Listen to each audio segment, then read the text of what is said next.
క్రీస్తునాథుని యందు ప్రియా సహోదరి సహోదరులారా, సామాన్య 19వ ఆదివార ధ్యానాంశానికి మీకు స్వాగతం. ఈరోజు మనం ధ్యానించడానికి మన ముందు ఉంచబడుతున్న సువార్త పఠనము లూకా సువార్త 12వ అధ్యాయము 32 నుండి 48 వరకు ఉన్న వచనాల నుండి గ్రహింపబడింది. ఈ యొక్క సువార్త పఠనంలో మనకు ఎన్నో సందేశాలను ప్రభు అందజేస్తూ ఉన్నారు. అయితే అందులో ఒక ముఖ్యమైనటువంటి సందేశాన్ని ఈరోజు మనము ధ్యానించటానికి తీసుకుందాం.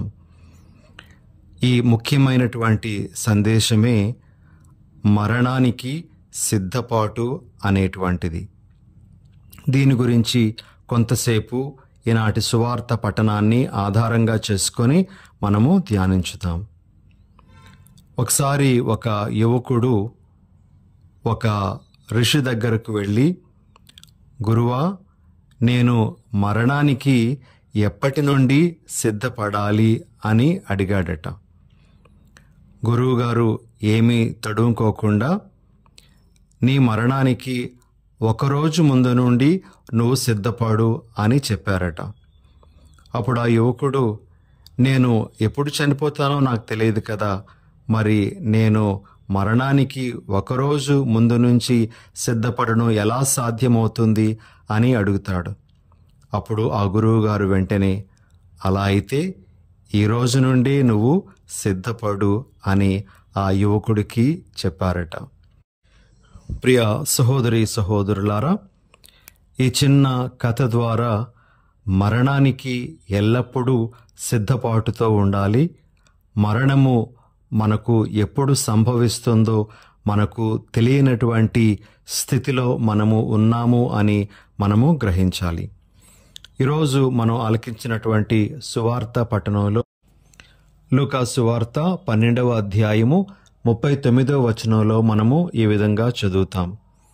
దొంగ ఏ ఘడియలో వచ్చునో ఇంటి యజమానునికి తెలిసిన ఎడల అతడు మేల్కొనియుండి తన ఇంటికి కన్నము వేయనీయడని తెలుసుకొనుడు అని. అవును ప్రియ సహోదరి సహోదరులారా, మనకు మరణము సంభవిస్తుంది అని తెలుసు, కానీ అది ఎప్పుడు సంభవిస్తుందో మనకెవరికీ కూడా తెలియదు. కాబట్టి మనము ఎల్లప్పుడూ సిద్ధపాటుతో ఉండాలి అనేటువంటిది ఈ వాక్యం ద్వారా ప్రభు మనకు తెలియజేస్తున్నటువంటి విషయం. అయితే మరణానికి మనం ఏ విధంగా సిద్ధపడాలి అని ధ్యానిస్తే, ఎవరో ఇద్దరు పెద్దలు చెప్పినటువంటి మాటలు మనం ఈ సమయంలో జ్ఞాపకం చేసుకోవాలి. వారు ఈ విధంగా అంటారు, right living is the right preparation for death. అనగా సరి అయిన జీవిత విధానము మరణానికి సరి అయిన సిద్ధపాటు అని. అదేవిధంగా death is not the opposite of life. It is a mirror to show how to live. అనగా మరణము జీవితానికి వ్యతిరేకంగా మనం చూడకూడదు, దానిని ఎలా బ్రతకాలో మనకు చూపించే అద్దంగా మనము చూడాలి అని. మరణాన్ని ఒక అద్దంలా చూడాలి అని ఎవరో ఒక పెద్ద ఆయన చెప్పడం జరిగింది. ప్రియ సహోదరి సహోదరులారా, ఈ విధంగా ఎన్నో విషయాలు మన మరణానికి ఏ విధంగా మనం సిద్ధపడాలో తెలియజేస్తూ ఉన్నాయి. అయితే ఈరోజు మనం ఆలకించినటువంటి సువార్త పఠనము క్రైస్తవులంగా మనము మరణానికి ఏ విధంగా సిద్ధపడాలో మనకు కొన్ని విషయాలను తెలియజేస్తుంది. కాబట్టి సువార్త పఠనాన్ని ఆధారంగా చేసుకొని మనము ఏ విధంగా మరణానికి సిద్ధపాటు కలిగి ఉండాలో తెలుసుకోవడానికి ప్రయత్నం చేద్దాం. మొట్టమొదటి విషయం, మన మరణానికి మనము ఏ విధంగా సరియైన సిద్ధపాటు కలిగి ఉండాలి అంటే, మన దృష్టి మన ప్రభువు మీద మనం పెట్టాలి. ప్రభువు మీద నుండి మన దృష్టిని ఎప్పుడూ కూడా మనము మరలించకూడదు. లూకా సువార్త 12వ అధ్యాయము 38వ వచనంలో మనము ఈ విధంగా వాక్యాన్ని చదువుతాం. అతడు అర్ధరాత్రి వేళ వచ్చినను ఆ తరువాత వచ్చినను అట్లు వేచియున్న సేవకులు ధన్యులు. మనకు మన దృష్టి ఎప్పుడూ ప్రభువు మీద ఉండేటప్పుడు మరణం అనేటువంటిది భయాన్ని కలిగించదు అని ఈ వాక్యం మనకు బోధిస్తూ ఉంది. మన దృష్టి ఎప్పుడు దేవుని మీద ఉండేటప్పుడు మన యొక్క జీవితం కూడాను ప్రభువుకు ఇష్టమైనటువంటి జీవితంగా, ప్రభువుకు సంతోషాన్ని కలిగించే జీవితంగా కూడా ఉంటుంది. కాబట్టి మన మరణానికి సరైన రీతిలో మనం సిద్ధపడము అంటే మన దృష్టిని ప్రభువు మీద కేంద్రీకరించడం అనే విషయంగా మనము ఈరోజు మొదట గ్రహించాలి. ఇక రెండవ విషయం, ప్రియ సహోదరి సహోదరులారా, మనము మరణానికి ఏ విధంగా సిద్ధపడాలి అంటే ప్రభు మాట ప్రకారము మన జీవిత కర్తవ్యాలయందు మనము నిమగ్నులమై ఉండాలి.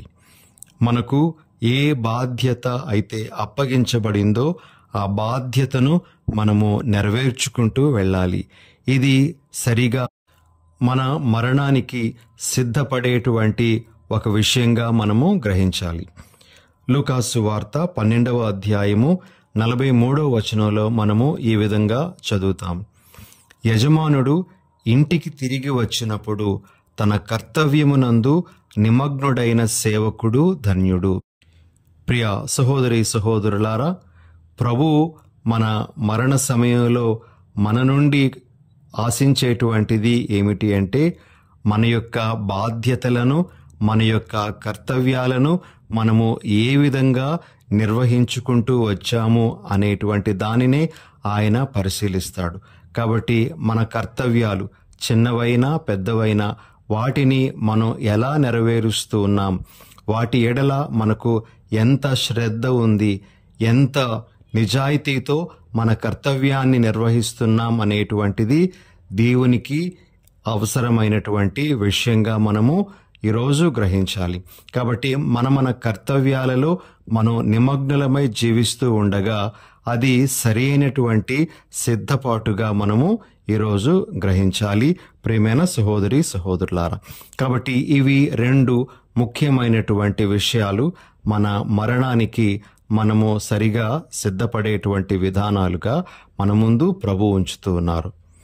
ఇక ఇంకొక విషయం, ప్రియ సహోదరి సహోదరులారా, ఈనాటి సువార్త పట్టణంలో చివరిగా ఒక మాటను మనము విన్నాం. అదేమిటి అంటే మనుష్యులు ఎవనికి ఎక్కువగా అప్పగింతురో వాని నుండి మరి ఎక్కువగా అడుగుదురు అనేటువంటి మాట. యేసు ప్రభు చెప్తున్నటువంటి మాటలే ఇవి. మనము ఎవరికైనా ఏదైనా ఇస్తే వారి నుండి ఇంకా ఎక్కువగా మనము ఆశిస్తాము అని. ఉదాహరణకి మనము ఎవరికైనా డబ్బు సహాయం చేస్తే ఆ వ్యక్తి మనకు కృతజ్ఞతలు చెప్పాలి అనేటువంటి విషయాన్ని మనము ఆశిస్తాం. అదేవిధంగా అవసరంలో కష్టంలో ఉండేటువంటి వారికి ఏదైనా సహాయం మనం చేసినప్పుడు వారు దానికి తగ్గట్లుగా మనకివ్వాల్సినటువంటి గౌరవాన్ని ఇవ్వాలి అని మనం కోరుకుంటూ ఉంటాం.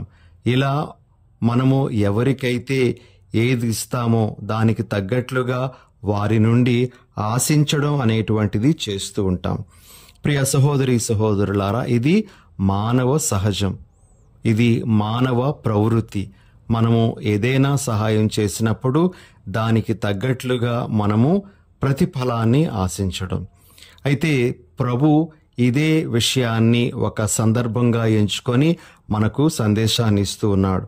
అదేమిటి అంటే దేవుడు మనకు తన యొక్క అపారమైనటువంటి దీవెనలు దయచేసినప్పుడు ఆయన కూడా మన నుండి ఆ దీవెనలకు తగ్గ జీవితాన్ని ఆశిస్తాడు అనేటువంటి విషయం. మనము దేవుని యొక్క దీవెనలను ఊరకే పొందం.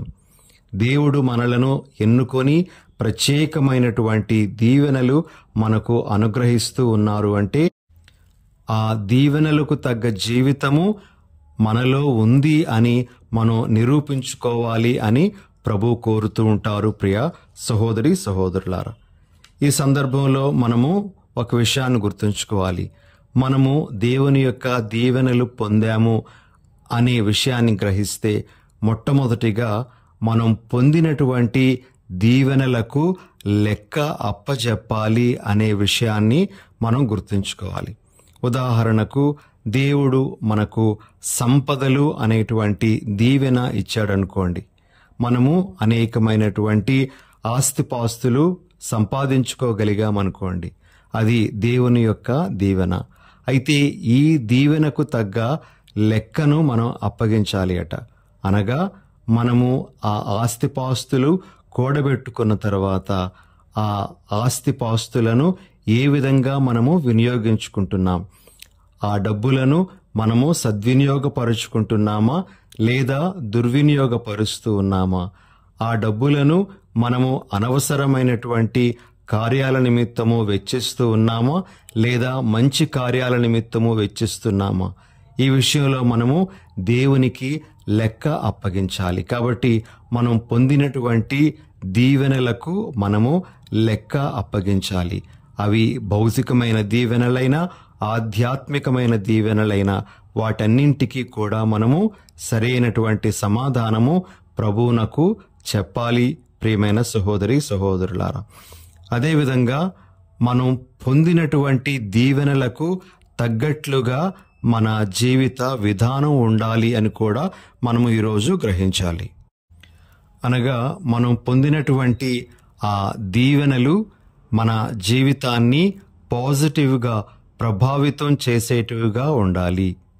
ఒక చిన్న ఉదాహరణ మనందరికీ గతంలో తెలిసినటువంటి దానిని మరొక్కసారి మీకు తెలియజేయాలి అని కోరుకుంటూ ఉన్నాను.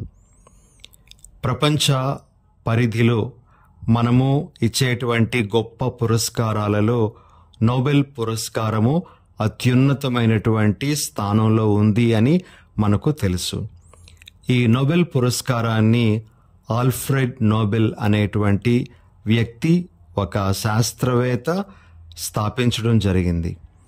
మరి ఈ నోబెల్ ప్రైజ్ని ముఖ్యంగా ఎటువంటి రంగాలలో నిష్ణాతులైనటువంటి వారికి ఇస్తారు అంటే physics, chemistry, physiology, medicine, literature, peace ఇటువంటి రంగాలలో బాగా నిష్ణాతులైనటువంటి వారికి ఈ నోబెల్ ప్రైజ్ని బహూకరించడం జరుగుతుంది.